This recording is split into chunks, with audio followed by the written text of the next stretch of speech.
It was a bitterly cold January morning in Cambridge, Massachusetts, and the halls of Harvard University buzzed quietly with the rustle of notebooks, the shuffle of designer boots on tile, and the clipped conversations of students already preparing for midterms. Inside one of the historic lecture halls, arched ceilings, wood-paneled walls, and a whiteboard that stretched half the room, Professor Edwin Holloway was preparing to begin his Monday lecture on multivariable calculus. He was a proud man, tenured for more than 15 years, with a reputation for being brilliant and brutally dismissive of those he considered beneath his standards.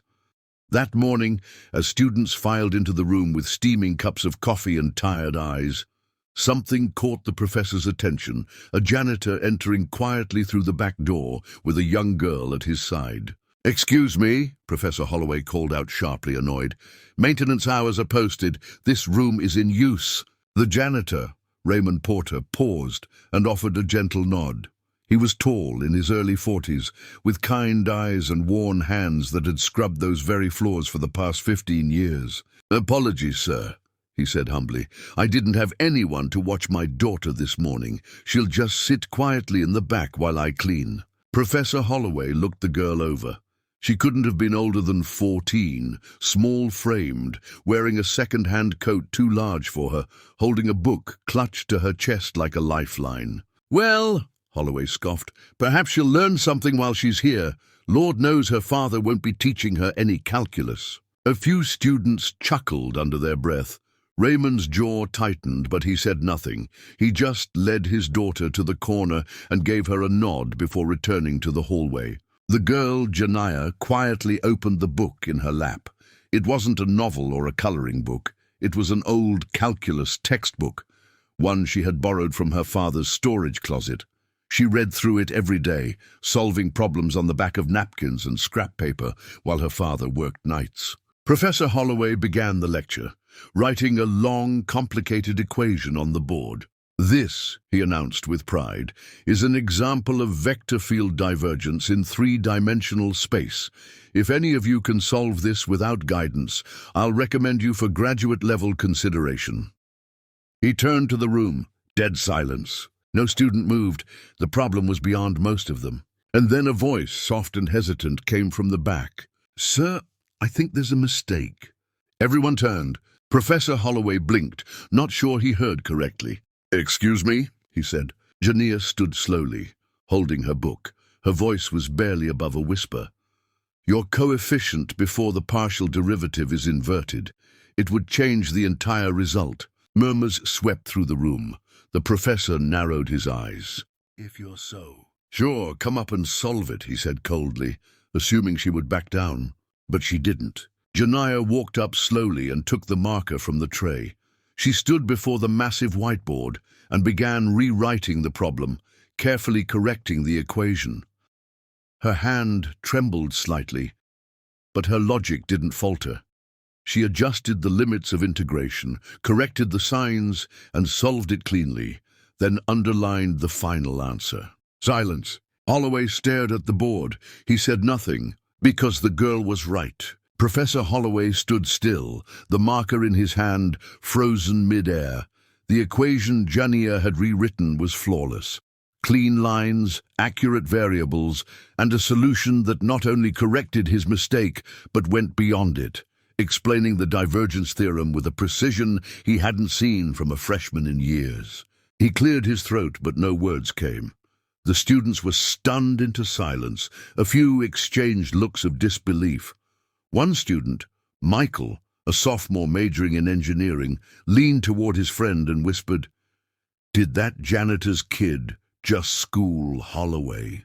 Jania stepped back slowly, her eyes scanning the faces staring at her. Her cheeks flushed, but she didn't shrink. She had spent years hiding her talents, keeping her thoughts buried in notebooks under her bed.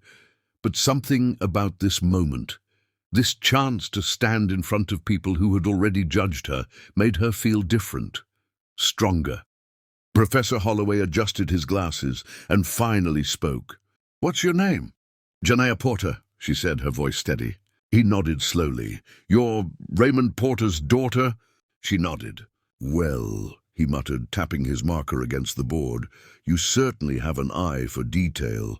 Jania didn't know if that was meant as a compliment or an insult, but she didn't care. She had shown what she could do. That was enough. When her father returned 10 minutes later, he paused at the door, confused by the way the class looked at his daughter.